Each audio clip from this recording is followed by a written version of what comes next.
Hi everyone, welcome back to my YouTube channel. I hope you are doing good. And in this video, we will learn and we will discuss about first chapter of English of 11th class from book Snapshot. And the chapter name is The Summer of the Beautiful White Horse, which was written by William Serion. यानी कि अब हम इस video में start करने जा रहे हैं इंग्लिश का फर्स्ट चैप्टर जिसका नाम है the summer of the beautiful white horse और इसके जो लेखक हैं उनका नाम है विलियम सेरियन। तो विलियम सेरियन ने ये जो स्टोरी है यानी जो स्टोरी है जो लिखी है उन्होंने ये कुछ मतलब उन्होंने देख के लिखा गया है। इसमें क्या है कि मतलब दो कैरेक्टर्स हैं उनके, एक का नाम है आराम है, एक का नाम मुराद है और उन कैरेक्टर्स के अंकल्स भी हैं और उन अंकल्स के दोस्त भी हैं। तो ये जो इन्होंने लेखक ने जो स्टोरी हमारी पिकअप की है वो स्टोरी हमारे मतलब कि एकदम स्टार्टिंग से नहीं है, वेरी स्टार्ट से नहीं है, ये काफ़ी बीच में और मतलब कि मिड में स्टार्टिंग की गई है। जब चलिए अब इस स्टोरी को पढ़ते हैं आगे क्या लिखा हुआ है। स्टोरी पढ़ने से पहले हम इसमें थोड़ा मतलब ऑथर के बारे में मतलब थोड़ी डिस्कशन कर लें। The story is about two poor Armenians boy who belong to a tribe whose hallmarks are trust and honesty. इसका मतलब ये हुआ कि ये कहानी एक कबीले से सरोकोरे रखने वाले दो गरीबी आर्मियन लड़कों की है। आर्मियन इज अ कास्ट, तो मतलब आर्मियन लड़कों से बिलोंग करती है जो कहानी है जिस कबीले के कसौटी चिन्ह विश्वास तथा ईमान, यानी जो वो उस गांव से उस इलाके से है जहां मतलब ईमानदारी का पूरा पूरा सबूत दिया जाता था। वन डे, यानी अब स्टार्ट होती है हमारी कहानी कुछ मतलब मिड से स्टार्ट होती है। One day back there in the good old days when I was 9 and the world was full of every imaginable kind of magnificent, यानी एक बार भले समय में बहुत पहले जब मैं 9 साल का था वह संसार हर तरीके से काल्पनिक सौंदर्य से भरा हुआ था। यानी देखिए अब यहाँ पे हमने स्टोरी थोड़ी एक लाइन पढ़ी है लेकिन हमें स्टार्ट नहीं आ रहा कि मतलब कहाँ से स्टार्ट हुई है और किसने स्टार्ट की है, ना ही नाम आ रहा ना कोई आ रहा। इसलिए मैंने आपको पहले ही बता के चल रहा हूँ कि मतलब ये जो स्टोरी है थोड़ी मतलब मिड से स्टार्ट हुई है। वैसे काफ़ी इंटरेस्टेबल एंड ईजी स्टोरी है the summer of the beautiful white horse. चलिए आगे पढ़ते हैं। And life was still a delightful and mysterious dream. My cousin Murad, who was considered crazy by everybody who knew him except me, came to my house at 4 in the morning and woke me up tapping a window of my room. अब क्या होता है कि अभी भी खुशनुमान व रहस्यात्मक सपना ही था जब मेरा चचेरा भाई मुराद, जो उसके परिचित द्वारा उनको समझा जाता था सनकी समझा जाता था, सिवाय मेरे सुबह 4 बजे एक दिन मेरे घर आया और मेरे कमरे की खिड़की को थपथपाकर मुझे कहा। ये इस स्टोरी में क्या है कि मतलब एक आराम है जो कि मतलब आराम का जो कज़िन है उसका नाम है मुराद। ये दोनों भाई भाई हैं, कज़िन भाई हैं। तो आराम क्या कर रहा होता है मतलब वो अपने आराम से कमरे में लेटा हुआ होता है। वो जैसे लगता है उसे जैसे एक ड्रीमेबल दुनिया में खो गया है, वो ड्रीम में घुस गया है। उसी तरह वो अपने मतलब नींद में रहता है पूरे सुबह 4 बजे की बात है। और जिसमें मुराद क्या करता है, मुराद मतलब उसके विंडो यानी आर्मियंस तो बॉय हैं तो उनकी मतलब कि विंडो के पास आके विंडो पे थपथपा के कहता है कि मुराद मुराद कम या एंड लुक मी। मतलब ये सारी जो का डिस्कशन है उनके बीच में यहाँ से स्टार्ट हो जाती है। तो चलिए आगे पढ़ते हैं। आराम ही सेड, मुराद ने क्या कहा कि मतलब अपने कजिन को बुलाया आराम। उसने कहा I jump out of bed and look out of the window. और जो आराम था मतलब जो अपने कमरे में था सो रहा था वो मतलब विंडो की तरफ कूद कर गया। I could not believe what I saw. उसने कहा मैं नहीं विश्वास कर सकता था कि मैंने क्या देखा है सामने। It was not morning yet but it was summer and with daybreak not many minutes around the corner of the world it was light enough for me to know it was not dreaming. मैं अपने बिस्तर से कूद कर बाहर निकला व खिड़की से बाहर झाँका। अभी सुबह नहीं हुई थी पर गर्मी थी और संसार के कोने में कुछ मिनटों से प्रभात होने को थी, परंतु पर्याप्त रोशनी थी और मैं जान गया था कि मैं सपना नहीं देख रहा था। यानी जब वो उठा था मतलब जब वो सो रहा था तो उसे लग रहा था कि मैं ड्रीम कर रहा हूँ, लेकिन जब वो उठ गया था तब उसे नहीं लगा था कि हाँ मैं ड्रीम कर रहा हूँ। तो एकदम उसे एकदम रियलिटी जब मालूम पड़ती है कि मतलब मेरे विंडो के पास कोई आया है, चलो मुझे देखना चाहिए, मैं जाना चाहिए, तो वो जाता है वहाँ पे। माई cousin Murad was sitting on a beautiful white horse. उसने क्या देखा, उसने देखा कि जो उसका जो कज़न भाई मुराद है वो क्या है कि मतलब एक ब्यूटीफुल वाइट हॉर्स पे बाहर खड़ा हुआ है, उसका इंतजार कर रहा है खिड़की के बाहर। I stuck my head out of the window and rubbed my eyes. उसने क्या किया है कि मतलब अपनी आंखों को धोए और मतलब उसने क्या खिड़की के पास गया, यानी कि उसने खिड़की से अपना सिर बाहर निकाला और उसने उस ब्यूटीफुल वाइट हॉर्स को जब देखा। यस ही सेड इन आर्मियन, उस मेरे भाई ने क्या कहा, मतलब उसने आर्मियन भाषा में बोला। It is a horse, you are not dreaming, make it quick if you want to ride. उसने कहा ये घोड़ा है, अगर तुम सपना नहीं देख रहे, अगर तुम्हें इसकी सवारी करनी है तो जल्दी से बाहर आ जाओ। I knew my cousin Murad enjoy being alive more than anybody else who had ever fallen into the world by mistake, but this was more than even I could believe. इसका मतलब ये हुआ कि मुझे पता था कि मेरा चचेरा भाई जोश उमंग से भरे रहना उन सब लोगों से ज़्यादा पसंद करता था जो दुनिया में गलती से आ गए हैं, पर यह तो मेरे विश्वास से की सीमा से बाहर था। सबसे पहली बात, मेरी सबसे पहली याद है घोड़ा की याद थी। मेरी पहली इच्छाएं घोड़ों पर सवारी करने की इच्छा थी। This was the wonderful part. In the second place we were poor. This was the part that would not permit me to believe what I saw. We were poor, we had no money, our whole tribe was poverty stricken, every branch of the, मतलब ये सबसे पहले तो मेरे लिए सुनहरा मौका था जो मतलब मेरे चचेरा भाई लेकर आया था कि घोड़े पर राइड करना, क्योंकि ये सबसे पहली जो इच्छा थी मेरी यही थी, इस घोड़े पर राइड करना। और दूसरी बात ये भी थी कि हम गरीब थे तो हम नहीं कर सकते थे उस पर राइड। और अगर मैं आगे बात करूँ तो ये वो पार्ट था, मतलब उस वक्त मेरे को क्या था, मतलब बिलीव नहीं कर सकता कि मैं क्या देख रहा हूँ, मैंने क्या घोड़ा देख लिया, क्योंकि सबसे पहली राइड करना मेरी सबसे पहली यही इच्छा थी कि मैं घोड़े पर राइड करूँ। लेकिन जब मैंने देखा तो मैं उसे बिलीव नहीं कर पा रहा था, और मुझे इतना श्योर नहीं था कि मैं हाँ इस पे घोड़े पे सवारी करूँ जो मेरा भाई मुराद लाया है मेरे लिए एज अ गिफ्ट। और जैसा कि हमें उनको मालूम था कि हमारे पास पैसे नहीं थे अगर किसी भी घोड़े को हम खरीद के ला सकें, क्योंकि हमारी जितनी पूरी मतलब चौल है वगैरह सो मतलब सारी मतलब एकदम गरीबी से मतलब गुजर रही थी। तो चलिए ये तो हमारा यहाँ तक हो गया। अब हम नेक्स्ट टॉपिक मतलब नेक्स्ट पेज पे पढ़ते हैं। चलिए देखते हैं वहाँ पे क्या हो रहा है। Every branch of Garoghlanian family, यानी ये एक जो फैमिली थी जिनका नाम था Garoghlanian family, was living in the most amazing and comical poverty in the world. Nobody could understand where we were ever get money enough to keep us food in our bellies. ये सबसे आश्चर्यजनक हिस्सा था। दूसरी बात यह थी कि हम गरीब थे। यही बात पर उस वक्त विश्वास करना नहीं दे रही थी कि जो मैंने देख रहा था। हम गरीब थे, हमारे पास धन ना था, हमारा पूरा कबीला गरीबों से पीड़ित था। गैरोगिलियन परिवार की हर शाखा बड़ी हैरतंगेज व हास्यास्पद गरीबियों से आहत थी। कोई भी नहीं समझ सकता था, यहाँ तक कि हमारे परिवार के बूढ़े आदमी भी नहीं, हमारे पास पेट भरने के लिए पर्याप्त धन कहाँ से आया था। यानी कि वो जो अपनी मतलब फैमिली कंडीशन वो इस तरीके से मतलब कंट्रोल कर रहे थे, यहाँ तक कि मतलब कोई पड़ोस का भी नहीं जान पाता था कि मतलब इनके पास कितना पैसा है और क्या है, कि मतलब कैसे रह रहे हैं। उन्होंने ये मतलब भनक तक नहीं लगने दी अपने पड़ोसियों को। तो ये गैरोगिलियन फैमिली मतलब काफ़ी गरीब थी जो फैमिली थी। ना तो इनके पास कुछ इतना मतलब पैसा था जिससे वो अपना पेट भर सके, ना ही रहने के लिए मतलब इतना अच्छा खासा उनकी फैसिलिटीज़ वगैरह नहीं थी। Most important of all though we were famous for our honesty.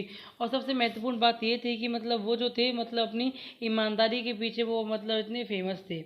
We had been famous for our honesty for something like 11 centuries. और ये जो फेमस थे अपनी ऑनेस्टी यानी अपनी ईमानदारी के लिए फेमस थे, वो कम से कम 11 सेंचुरी से यानी 11 शताब्दियों से वो इसी बात के पीछे फेमस आते गए थे। When we had been the wealthiest family in what we like to think was the world, we were proud first।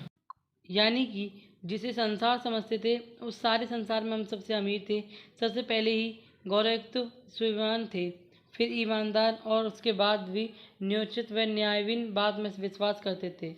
संसार में हमने कभी किसी का फ़ायदा नहीं उठाया, चोरी की तो बात ही छोड़ो। यानी मतलब ये जो फैमिली है इन्होंने मतलब ना तो आज तक किसी का मतलब दुख चाहा, यानी मतलब किसी का भी बुरा नहीं चाहे। जो फैमिली है गैरोगिल फैमिली, इन्होंने मतलब हमेशा किसी ना किसी का मतलब भलाई किया और कभी किसी का फ़ायदा नहीं उठाया किसी भी बात में। तो चलिए अब हमारा नेक्स्ट पैराग्राफ है। Consequently, even though I could see the horse so magnificent, even though I could smell it, यानी कि परिणाम स्वरूप यद्यपि मैं घोड़ा देख सकता था जो इतना शानदार था, मैं उसे सूंघ सकता था, इतना प्यार मैं उसे सांस लेते हुए सुन सकता था। Even though I could hear it breathing so exciting, I could not believe the horse had anything to do with my cousin Murad or with me or with any of other member of our family। यानी कि उसने कहा आराम ने कि मैं विश्वास नहीं कर पाया कि मेरे चचेरे भाई मुराद का घोड़ा से कुछ लेन देन हो सकता था, या मुझसे या मेरे परिवार के किसी अन्य सदस्य जो जाग रहे हो या सोए हुए, क्योंकि मैं जानता था कि मेरे चचेरे भाई मुराद घोड़ा खरीद नहीं सकता था, और यदि उसने खरीदा नहीं तो उसने ये अवश्य ही चुराया होगा। और मैं ये विश्वास करने से इनकार कर रहा था कि उसने चुराया था। Because I know my cousin Murad could not have bought the horse, and if he could not have bought it, must have stolen, and I refuse to believe that he had stolen it. No member of the Garogilan family could be a thief. मतलब ये जो आराम है वो कह रहा था कि मतलब गैरोगिलन फैमिली का कोई भी मेंबर चोर नहीं हो सकता, क्योंकि जहाँ तक मैं सोच रहा हूँ कि मतलब इसने चुराया नहीं है घोड़ा, तो इसने मतलब कि मतलब कहीं से लिया भी नहीं होगा, तो इतने ना तो इसके पास पैसे और ना ये मतलब चोरी वगैरह ये कोई कर तो सकता नहीं, लेकिन ये कैसे इसके पास घोड़ा आया। तो चलिए हम आगे देखते हैं क्या होता है। I stared first at my cousin and then at the horse. मैंने सबसे पहले अपने चचेरे भाई को घूर के देखा, फिर मतलब घोड़े को। There was a pious stillness and humour in each of them which one of the hand delight me and of the other frighten me. यानी कि दोनों ही मतलब घोड़ा और मतलब जो मुराद था वो एकदम पवित्र रूप से शांत लग रहे थे, जैसे कारण एक तरफ में तो मैं खुश हुआ और दूसरी तरफ से वह डर गए। Murad, I said, where did you steal this horse? मैंने पूछा ये तुमने कहाँ से चुराया ये घोड़ा? Leap out of the window, he said, if you want to ride. उसने कहा आप खिड़की से बाहर निकल आओ अगर तुम्हें मतलब कि राइड करना है। उसने मतलब यहाँ पे जो है ना कि उसने मतलब वो नहीं दिया था, मतलब उसने आंसर नहीं दिया था उसको। It was true then he had stolen of the house. ये मतलब ये सही था कि उसने घोड़ा चुराया है। There was no question about it, he had come to invite me to ride or not as I choose. उसने मेरे को इन्वाइट किया, चाहे तो मैं चूज़ करूँ चाहे ना करूँ, मतलब घोड़ा दौड़ाने के लिए। ये तो मतलब उसके मतलब का डिस्कशन चल रहा था दोनों के बीच में। Well it seem to be no stealing a horse for ride was not the same thing as stealing something else such as money. उसने कहा खैर मुझे लगा कि सिर्फ मैं घुड़सवारी के लिए घोड़ा चुराना वैसी बात नहीं जैसा कि किसी अन्य चीज़ को जैसे चुराना हो। For all knew, maybe it was not stealing at all. If you were crazy about horses the way my cousin Murad and I were, it was not stealing. It would not become stealing until we offered to sell the horse, which of course I know we would never do. यानी कि जो मैं जानता था सिर्फ यही कि शायद ये चोरी ही नहीं थी। यानी ये जो शब्द हैं अब ये आराम अपने आप में मतलब सोच रहा है या कह रहा है। यदि आप घोड़े के पीछे पागल हैं जिस तरीके से मेरा चचेरा भाई मुराद और मैं, तो ये चोरी नहीं थी, ये चोरी नहीं मानी जाएगी जब तक कि हम घोड़े से बेचने के लिए प्रयुक्त प्रस्तुत ना करें। जो मैं जानता था हम कभी नहीं करेंगे। यानी इसमें क्या कहता है, आराम कहता है कि चलो कोई बात नहीं, इसे चोरी नहीं कह सकते हम इस घोड़े को जो कि तुम चोर के लाए हो, मतलब चुरा के लाए हो, इसे हम चोरी नहीं कह सकते, क्योंकि चोरी हम उसी को कहते हैं जब हम किसी को चीज़ को बेचते हैं। और जहाँ तक उन्हें पता था कि वो इस चीज़ को नहीं बेचेंगे, उन्होंने बेची भी नहीं थी जब तक, क्योंकि उसे चोरी नहीं माना जाएगा। Every family let me put on some clothes, I said.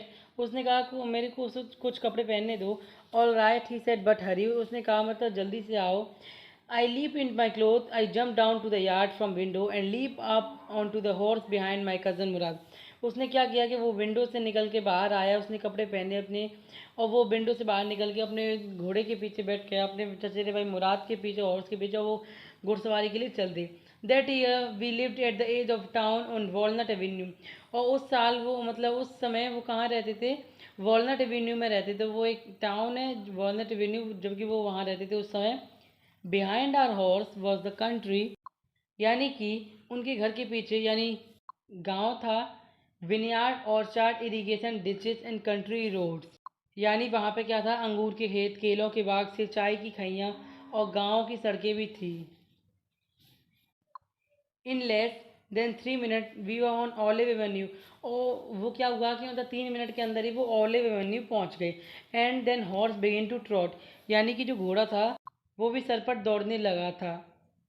The air was new and lovely to breathe, और जो हवा वो एकदम बहुत अच्छी चल रही थी, खुशनुमा चल रही थी हवा। The feel of the horse running was wonderful. My cousin Murad, who were considered one of the craziest member of a family, began to sing, I mean he began to roar. यानी कि क्या हुआ कि जो घोड़ा था वो भी अच्छे से अच्छा मतलब महसूस करने लगा, तरोताज़ा उसे अच्छा महसूस होने लगा, क्योंकि वहाँ का जो इन्वायरमेंट था वो काफ़ी अच्छा था। और जो कि मेरा कज़न है मतलब चचेरा भाई है, जिसको मतलब सनकी समझा जाता था मेरे परिवार के द्वारा, वो भी मतलब जो क्रेजी समझा जाता था मेंबर्स के द्वारा, वो भी गाना गाने लगा। मतलब कि वो एकदम बोलने लगा, पहले इतना नहीं बोलता था। Every family has a crazy streak in it somewhere, and my cousin Murad was considered the natural descent of the crazy streak in our tribe. यानी कि प्रत्येक फैमिली में कोई ना कोई क्रेजी माना जाता है कहीं ना कहीं। लेकिन क्या हुआ कि उसकी फैमिली में उसका कज़न मुराद, जो कि कंसिडर्ड यानी माना गया था, क्रेजी माना गया था। Before him was our uncle Khosrove an enormous man with a powerful head of black hair and the largest moustache in San Joaquin Valley.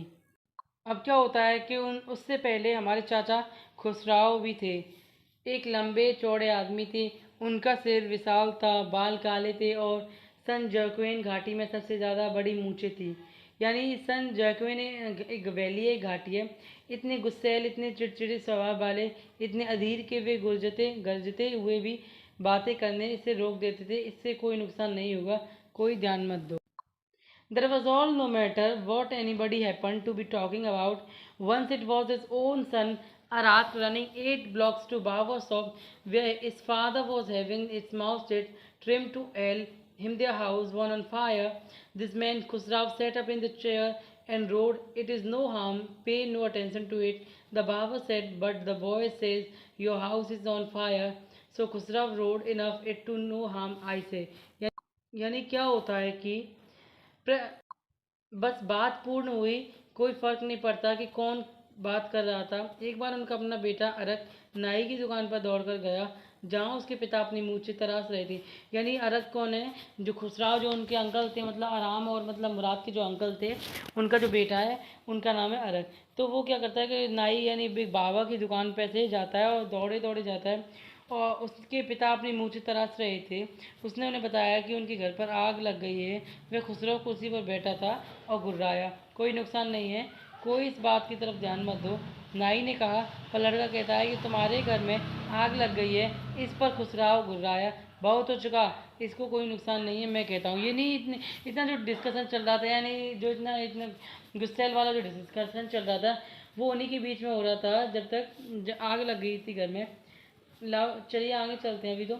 My cousin Murad was considered the natural descent of this man. Murad all दो father was जौरब, यानी जो मुराद है उनके पिता का नाम जौरब है, was practically and nothing else that how it was in our tribe. A man could be the father of his son flesh, but that did not mean that he was also the father of his spirit. यानी क्या होता है कि मतलब जो उनके जौरब थे वो काफ़ी प्रैक्टिकली थे। The distribution of the various kind of spirit in our tribe had been from the beginning capricious and vagrant. We rode and my cousin Murad saying, for all anybody knew, we were still in the old country where, at least according to same our neighbors, we belong. We let the horse run as long as it feel like running. यानी कि क्या होता है, मेरे चचेरे भाई मुराद उस व्यक्ति का वास्तविक उत्तरदायी माना जाता था। मुराद के पिता ज़ौरब थे, जो व्यवहारिक थे, और बस कुछ नहीं ऐसा होता था।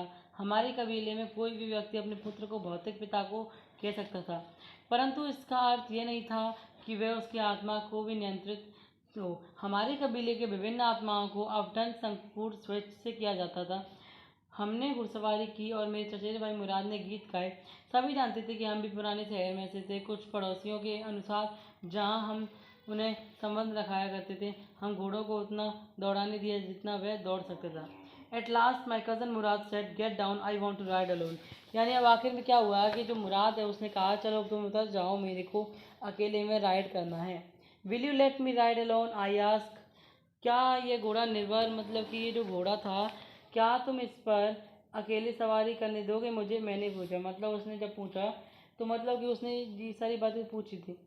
दिस इज अब the horse, my cousin said, get down. उसने कहा ये घोड़े पर निर्भर करता है। मेरे चचेरे भाई ने कहा नीचे उतरो। The horse will be let me ride, I said. अब उसने कहा क्या घोड़ा मुझे सवारी करने दे देगा? We shall see, he said. Don't forget that I have a way with a horse. Well, I said, any way you have with a horse, I have also.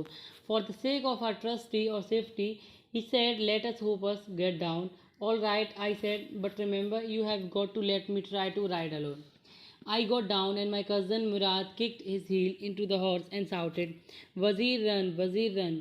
The horse stood on its hind snorted and burst into a fury of speed that was the loveliest thing I had ever seen. My cousin Murad raced the horse across a field of dry grass to an irrigation ditches, crossed the ditch of the horse, and 5 minutes later returned dripping here. यानी अब क्या होता है कि उसने कहा घोड़ा मुझे सवारी करने दे दोगे। मैंने कहा मतलब कि उसने कहा हम देखेंगे। उसने कहा मत भूलो कि घोड़े को पटाना आता है। ठीक है, मैंने कहा तुम जैसे घोड़े के साथ हो मैं भी हूँ, अपनी सुरक्षा को ध्यान में रखो। अपने कहा हम ऐसे आशा कर सकते हैं, नीचे उतरो। ठीक है, मैंने कहा, परंतु याद रखना तुमने मुझे अकेली सवारी करने को कहा है। मैं नीचे उतरा और मेरे चचेरे भाई मुराद ने घोड़े को एक लड़ाई चिल्लाई और वजीर दौड़ा। घोड़ा अपनी पिछली टांगों पर खड़ा हुआ और हिनहिनाया। जब उतनी तेज गति से दौड़ा तो अब मेरे द्वारा देखा गया सबसे प्रिय दृश्य था। मेरे चचेरे भाई मुराद ने सूखी घास से खेत में सिंचाई वार्ड तक चक्कर लगाया, घोड़े पर बैठे बैठे गड्ढ पार किए और 5 मिनट बाद पसीने में तर लौट बतर हो गए। यानी ये क्या होता है, मतलब इतनी बार जब उन दोनों के बीच में जो डिस्कशन चलती है कि हाँ तुम मुझे घोड़े पे अकेले दौड़ने दो, वो कहता है कि नहीं मैं भी चलूँगा, मुझे जाना। मतलब उनके बीच में काफ़ी कन्फ्यूजिंग टाइप का हो गया था कि कौन जाए कौन ना जाए। लेकिन जब एंड में वो जाते हैं तो मतलब इतना सारा जो भी होता है ये अभी मैंने आपको पढ़ा दिया है कि मतलब वो उनमें लात मारता है घोड़े में तो घोड़ा भाग जाता है, ये होता है वगैरह। The sun was coming up. Now it's my turn to ride, I said. My cousin Murad got off the horse. Ride, he said. I leaped to the back of the horse and for a moment knew the most awful fear imaginable. The horse did not move. Kick into his muscles, and my cousin Murad said, what are you waiting for? We have got to take him back before everybody in the world is up and about. I kicked into the muscle of the horse. Once again it reared and snorted, then it began to run. I did not know what to do. Instead of running across the field of irrigation, ditched the horse, ran down the road to the vineyard of Dikram Halibian, where it began to leap over vines. The horse leapt over 7 vines before I fell, then it continued running. यानी अब क्या होता है कि सूर्योदय हो रहा था, अब मेरी बारी है सवारी करने की। मैंने कहा मतलब उसने कहा कि मेरी बारी है सवारी करने की, चलो मुझे करना चाहिए। मेरे चचेरे भाई मुराद घोड़े से उतरा। वो अब क्या हुआ कि आराम का जो भाई था वो भी उतर गया घोड़े से। चढ़ो उसने कहा, मतलब उसने कहा चलो तुम घोड़े पे चढ़ जाओ, मैं तुम्हें सवारी करने के लिए बोल दे रहा हूँ, कह दे रहा हूँ। मैं घोड़े के ऊपर कूदा और क्षण भर के लिए कल्पनीय डर से जाना घोड़ा नहीं हिले। मतलब उसे डर लग गया था कि कहीं घोड़ा हिल ना जाए। उसे एकदम इमेजिनेशन हो रही थी कहीं घोड़ा डर के भाग ना जाए ये वगैरह। मतलब काफ़ी उसके मन में कन्फ्यूजिंग टाइप क्वेश्चन क्रिएट हो रहे थे, पुटअप हो रहे थे। उसकी मांसपेशियां पर ऐंठ लगाओ। मुराद बोला, तुम किसके इंतजार कर रहे हो? इससे पहले कि सभी जाग जाएं हमें इसे वापस ले जाना होगा। मैंने घोड़े को ऐंठ लगाई। एक बार फिर वह उछला हिनहिनाया। तब उसने दौड़ा शुरू किया। मैं नहीं जानता था कि क्या करूं। सीधे सिंचाई क्षेत्र की ओर मैदान में दौड़ने के बजाय घोड़ा डिकरने हेलिबियन के अंगूर के खेतों में दौड़ गया, जहां उसने अंगूर की बेलों को कुचल दिया और मेरे गिरने से पहले घोड़ा 7 बेलों को कुचल चुका था। अब उसने दौड़ना शुरू किया। मेरे चचेरे भाई सड़क के रास्ते दौड़ा दौड़ा आया। यानी क्या हुआ, क्या वहाँ पे जब मतलब उसने कह दिया गया चलो तुम अकेले अकेले दौड़ाओ घोड़े को, जब उसने मतलब टीच किया कि ऐसे ऐसे चलाते हैं तो उसने उसी को फॉलो किया। तो चलिए अब आगे बढ़ते हैं। I am not worried about you, he shouted, we have got to that horse, you go this way and I will go this way, you will come up my him, be kindly, I will be near. I continued the road and my cousin Murad went across the field toward the irrigation ditch. It took him half an hour to find the horse and bring him back. All right, he said, jump. The whole world is awake now. What will we do? I said.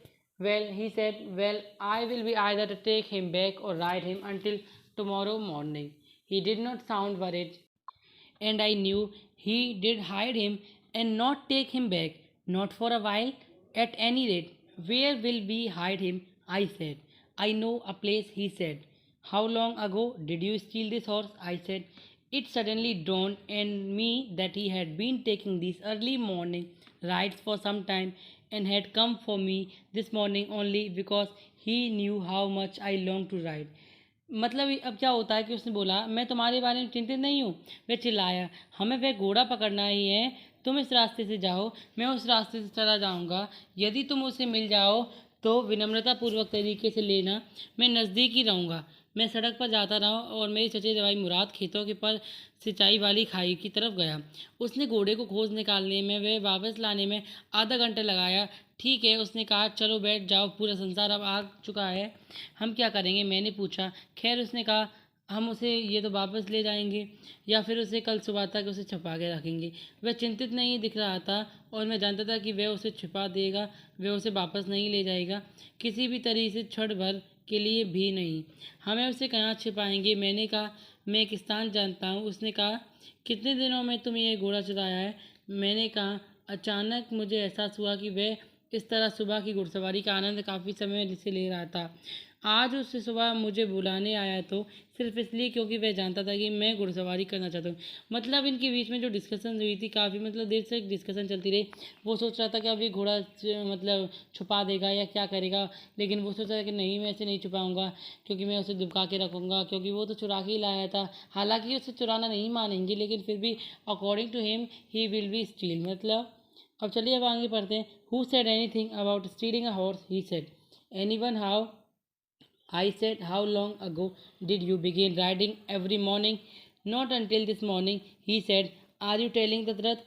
I said, of course not. He said, but if we were found that, what are you say? I don't want both of us to be liars. All you know is that we started riding this morning. तो मतलब क्या होता है कि जितनी भी मतलब all right, I said. He walked the horse quietly to the barn of a desert vineyard, which at one time had been the pride of farmer named Fedvision. There was some oats and dry alfalfa in the barn. We began to walking home.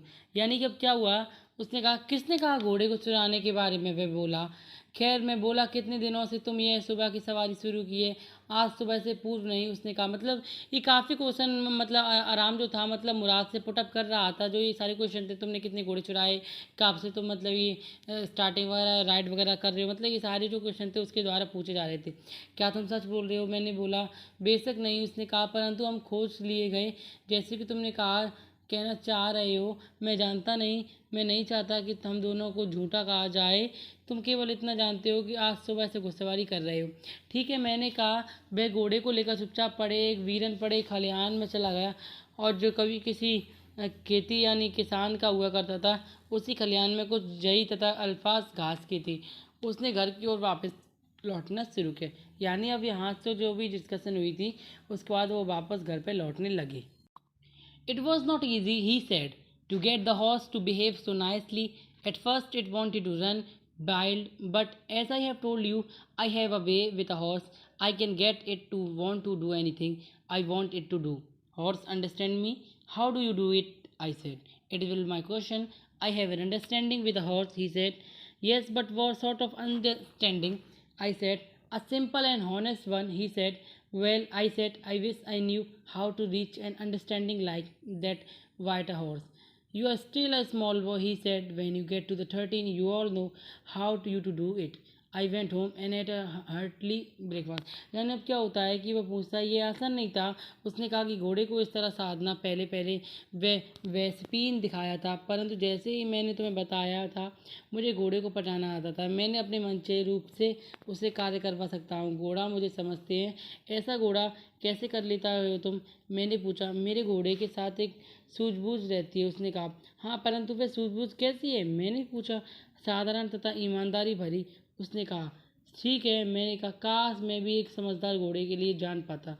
तुम भी अभी बच्चे हो। उसने कहा, जब तुम 13 वर्ष के हो जाओगे, तुम भी ऐसा करने लग जाओगी। मैं घर गया और ढेर सारा नाश्ता किया। यानी उसमें मतलब वो उसे कहता है कि जब तुम 13 वर्ष के हो जाओगे तब तुम सीख जाओगे, अभी तुम बच्चे हो। ये सारे मतलब अभी तक ना किसमें बातें चल रही है बस ये। That afternoon, my uncle Khusrav came to our house for coffee and cigarettes. He sat in the parlor sipping and smoking and remembering the old countries. Then another visitor arrived, a farmer named John Bayer, an Assyrian, who out of lone lines had learning to speak Armenian. My mother brought the lonely visitor coffee and tobacco, and he rolled a cigarette and sipped and smoked, and then at last, sadly, he said, my white horse, which was stolen last month, is still gone. I cannot understand it. My uncle Khusro became very irritated and shouted, it's no harm. What is the loss of horse? Have not we all lost the homeland? What is the crying over a horse? That may be all right for you, a city dweller to say, John Bayer said. But what of my sisters? Sir, what good is survey with a horse? Pay no attention to it, my uncle Khusrav roared. I walked 10 miles to get here, John Byro said. You have legs, my uncle Khusrav shouted. My left leg pains me, the farmer said. तो यानी अब क्या होता है, मतलब आगे भी देखिए, पे नो अटेंशन टू इट। तो यानी क्या होता है कि उस शाम को मेरे चचेरे भाई चचेरे चाचा मतलब मेरे चाचा खुसरो हमारे घर पर कॉफ़ी सिगरेट पीने के लिए आए। वह बैठक में कॉफ़ी की चुस्कियाँ लेते हुए वह धूम्रपान करते हुए और पुराने गांव की यादें करते हुए बैठ गए। तो दूसरा यात्री आगंतुक भी आ गया, एक किसान जिसका नाम जॉन बायरो था। वह एक सीरिया था जिसमें एक आपकी पिन के कारण आर्मियन भाषा सीख ली थी। मेरी माँ उसे अकेले यात्री के लिए कॉफ़ी बायरो को तम्बाकू ले आई और उसने एक सिगरेट लपेटी और चुस्कियाँ ली और धूम्रपान किया। और अब आखिर में उदासी से गहरा बढ़ते हुए उसने कहा, मेरे सफ़ेद घोड़ा जो पिछले महीने चोरी हुआ था अब भी वह गायब है। मैं समझ नहीं पा रहा हूँ। मेरे चाचा खुसरो बहुत चिढ़ गए और चिल्लाए, कोई नुकसान नहीं हुआ। एक घोड़े के खोने से क्या नुकसान होता है? क्या हम सबका अपना गांव नहीं छूट गया? सिर्फ एक घोड़े के खोने पर क्या रोना? क्या तुम्हारे लिए सब ये ठीक हुआ? कि एक शहरी निवासी के लिए जॉन बायरो ने कहा। पर मेरी गाड़ी का क्या होगा? बिना घोड़े के गाड़ी का क्या फ़ायदा? तो अब क्या होता है मतलब ये सारी उन्होंने मतलब उनके पास एक अंकल आते हैं, वो वहाँ पे मतलब सिगरेट वगैरह जैसे आजकल हमारी नॉर्मल लाइफ में रिश्तेदार आते हैं, ऐसे ही वहाँ पे भी रिश्तेदार आए थे। तो वहाँ पे उन्होंने काफ़ी ढेर सारी बातें की जितनी भी पुरानी थी। Pay no attention to it, my uncle Khosrove roared that horse cost me $60, the farmer said. I spit on money, my uncle Khusraw said. He got up and stalked out of the house, slamming the screen door. My mother explained he has a gentle heart. She said it's simply that he's homesick and such a large man. अब क्या होता है, इस बात की ओर कोई ध्यान मत दो, मेरे चचेरे खुशबू ने गुर्रा कर कहा। यहाँ तक पहुँचने में मुझे 10 मील पैदल चलना पड़ा। जॉन बायरो ने कहा, तुम्हारी टांगें हैं? मेरे चाचा खुसरो चिल्लाए। मेरी बाई टांग में दर्द है, किसान ने कहा। पर ध्यान मत दो, मेरे चाचा खुसरो गरजे। इस घोड़े की कीमत $60 थी, किसान ने कहा। मेरे पैसे पर थूकते हो? मेरे चाचा खुसरो ने कहा। वह उठा और लंबे डाक भरता हुआ स्क्रीन दरवाजे बंद करता हुआ घर से बाहर चला गया। मेरी माँ ने विस्तार से बताया। उसका दिल सज्जन है। उसने बताया, साधारण सी बात है ये कि घर की याद सता रही है और वह इतना भारी भरकम आदमी है। किसान चला गया और मैं दौड़ कर अपने चचेरे भाई मुराद के घर गया। He was sitting under a peach tree trying to repair the hurt wing of your young robin, which could not fly. He was talking to the bird. What is it? He said, the farmer John Byro. I said, he visit our house. He want his horse. You have had it month if you want to promise not to take it back until I learn to ride. It will take you a year to learn to my ride, my cousin Murad said. We could keep the horse a year, I said. My cousin Murad leaped to his feet. What, he roared. Are you inviting a member of Garogilan family to steal? The horse must go back or true owner. When I said in 6 months at the latest, he said. अब क्या होता है कि वह आड़ू के एक पेड़ के नीचे बैठा था। उसे छोटे रॉबिन पंछी ने घायल को महरूम लगाया था, जोड़ नहीं सकता था। वह पक्षी से बात कर रहा था। क्या है? उसने कहा। क्या किसान जॉन बायरो? मैंने कहा। वह हमारे घर आया था, वह अपना घोड़ा वापस चाहता था। तुमने उसे 1 महीने में पकड़ा रखा। मैं तुमसे वचन लेता हूँ कि जब मैं अकेले सवारी करना सीख ना लूँ तब तक कि ना लौटाऊंगा नहीं। तुम्हें तो सवारी करना सीखने से संभल कर लगेगा, मेरे चचेरा भाई मुराद बोला। हम घोड़े को वर्ष तक रख सकते हैं, यानी 1 साल तक रखने की बात हो रही थी यहाँ पे। मैंने कहा। मेरे चचेरे भाई मुराद अपने पाँव पर उछला। क्या? वह चिल्लाया। क्या तुम गैरोगिलन परिवार के सदस्यों को चोरी करने के लिए आमंत्रित कर रहे हो? घोड़ा अपने मालिक तक अवश्य जाना चाहिए। कब? मैंने पूछा। कम से कम 6 महीने में, मैं बोला। मतलब उसने कहा कि जो घोड़ा मैं दे दूंगा, लेकिन 6 महीने तक नहीं दूंगा, क्योंकि जब तक वो सीख नहीं जाएगा तब तक वो नहीं देना चाहता था उस घोड़े को। He threw the bird into the air. The bird tried hard, almost fell twice, but at last flew away high and straight. Early every morning for 2 weeks, my cousin Murad and I took the horse out of the barn of the deserted vineyards where he was hiding it and rode it. And every morning the horse, when it was my turn to ride alone, leap over grapevines and small trees and through me run away. Nevertheless, I hope in time to learn to ride the way my cousin Murad rode. One morning on the way to Fatvision deserted vineyard, we ran into the farmer John Byro, who was on his way to town. Let me do talking, my cousin Murad said. I have a way with farmer. Good morning, John Byro, my cousin Murad said to the farmer. The farmer studied the horse eagerly. Good morning, son of friends, he said. What is the name of your horse? My heart, my cousin Murad said in Armin. तो अब क्या होता है कि मतलब उसने पक्षी को हवा में छोड़ दिया। पक्षी ने सख्त परिश्रम किया, 2 बार गिरा, परंतु अंत में बहुत ऊंचे सीधा उड़ा। 2 हफ्तों तक प्रत्येक सुबह मेरे चचेरा भाई मुराद और मैं खंडार में घोड़े को निकालते, जहाँ हम उसे छुपा कर रखते था, और फिर सवारी करते। प्रत्येक सुबह जब मेरे अकेले सवारी करने की बारी आती, घोड़ा अंगूर के खेतों में कूदता, छोटे वृक्षों के पास मुझे गिराकर भाग जाता था। फिर भी उसने मुझे आशा की, मुराद में तरह मैं वक्त से पहले सवारी करना सीख लूँगा। एक दिन फेटेविजन के खंडार वाले अंगूर के खेतों में रास्ते पर हमारा सामना कृषक जॉन बॉयरो से हो गया, जो शहर की ओर जा रहा था। मुझे बात करने दो, मेरे चचेरे भाई मुराद ने कहा। मुझे किसानों से बात करनी आती है। गुड मॉर्निंग जॉन बॉयरो, मुराद ने किसान को कहा। किसान के ने घोड़े को ध्यानपूर्वक देखा। गुड मॉर्निंग मेरे दोस्तों के पुत्र, उसने कहा। तुम्हारे घोड़े का क्या नाम है? माई हार्ट, मेरे चचेरे भाई मुराद ने आर्मीन भाषा में कहा। मतलब जो भी उनके बीच में टॉकिंग जितनी भी हो रही थी, उसका सारी टॉकिंग आर्मीन भाषा में हो रही थी। तो चलिए अब देखते हैं आगे क्या है। A lovely name John बायरो said for a lovely horse, if did not know your parent, the fame of your tooth for tooth, he said, I would swear it my horse, he did not know your parent. Your family for honesty is well known to me, yet the horse is the twin of my horse. A suspicious man would believe his eyes instead of his heart. Good day, my young friends. Good day, John Byro, my cousin Murad said. Early the following morning, we took the horse to John Byro vineyard and put into the barn. The dogs followed us around, talking make a sound. The dog I whispered, my cousin Murad. I thought they would bark, then would at somebody else. He said, I have a way with dogs. My cousin Murad put his arms around the horse, pressed his nose into the horse's nose, patted it, and then we went away. Then afternoon, John Byro came to our house in his survey and sought for my mother horse that had been stolen and returned. I don't know what to do, think he said. He said the horse is stronger than ever, better tempered too.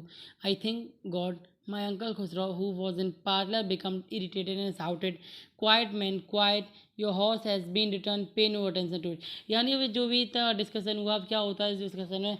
प्यार नाम है, John बॉयरो ने कहा, एक प्यारे घोड़े के लिए मैं कसम खाकर कह सकता हूँ कि बहुत सप्ताह पहले मेरा जो घोड़ा चोरी हुआ था वह यही है। क्या मैं इसका मुंह में देख सकता हूँ? निसंदेह, मुराद ने कहा। किसान ने घोड़े के मुंह में देखा, एकदम वही दांत। वह बोला, मैं कसम खाकर कहता हूँ कि ये मेरा घोड़ा है। यदि मैं तुम्हारे माता पिता को ना जानता होता, तुम्हारे परिवार की ईमानदारी के प्रसिद्ध में परिचित नहीं हूँ, फिर भी ये घोड़ा मेरे घोड़े का जुड़वा है। एक शक्की आदमी अपने दिल की बजाय आंखों पर विश्वास करना। शुभ दिन में मेरा युवा मित्रों। शुभ दिन जॉन बायरो, मेरे चचेरे भाई मुराद ने कहा। अगले सुबह जल्दी ही हम घोड़े को जॉन बायरो के खेतों में ले गए और खलिहान में बांध दिया। कुत्ते हमारे पीछे पीछे बिना शोर किए चले। कुत्ते, मैंने तो अपने चचेरे भाई मुराद को फुसफुसाकर कहा। मैंने सोचा कि वे भौंकेंगे। वे किसी को भौंकने और उससे कहा, मेरे कुत्तों के साथ व्यवहार करने का एक तरीका होता है। यानी जो भी आप इसमें बता रहे हैं वो चाचा और उनकी मतलब उनके बीच में डिस्कशन चल रहा है। यानी जो अंकल के दो दोस्त थे, मेरे चचेरे भाई मुराद ने घोड़े के चारों तरफ बाहें डाली और अपनी नाक को अपनी नाक से दबाया। उसने थपथपाया और फिर हम वहाँ से चल दिए। उसने दोपहर जॉन बायरो अपनी बग्गी में हमारे घर गया और उस माँ को दौड़ाया दिखाया जिससे चुराया गया था और लौट आया। मुझे नहीं पता था कि मैं क्या सोचूं। उसने कहा, मैं घोड़ा पहले से भी अधिक ताकतवर हो गया है, ज़्यादा अच्छे स्वभाव वाला भी हो गया है। मैं भगवान को धन्यवाद करता हूँ। मेरा चाचा खुसरो जो बैठक में थे चिड़े और चिल्लाए और अरे चुप हो, तुम्हारा घोड़ा वापस आ गया, अब इस बात की तरफ ध्यान मत दो। मतलब ये काफ़ी इंटरेस्टिंग चैप्टर था। अब इस चैप्टर का जो एंडिंग हो चुकी है हमारी, और ये जो हमारा चैप्टर था the summer of the beautiful white house, ये काफ़ी इंटरेस्टिंग वेल चैप्टर था। मतलब ये टोटली जो चैप्टर में था मतलब कि डिस्कशन के ऊपर जा रहा था। मतलब थे कैरेक्टर्स में 4 कैरेक्टर्स थे। मतलब कि कैरेक्टर्स तो वैसे थे, मतलब हॉर्स था, आराम था, मुराद था, उसके खुसरो अंकल थे और जॉन बायरो, ये सारे कैरेक्टर्स थे इसमें। ये बस इन्हीं के बीच में डिस्कशन हुआ है। स्टार्टिंग से मतलब चैप्टर स्टार्ट नहीं हुआ है, मिड से चैप्टर को स्टार्ट किया गया है। ये सारी उनकी डिस्कशन थी। I hope that you have understood the chapter. So please, until the next video, keep practicing and keep learning. Thank you.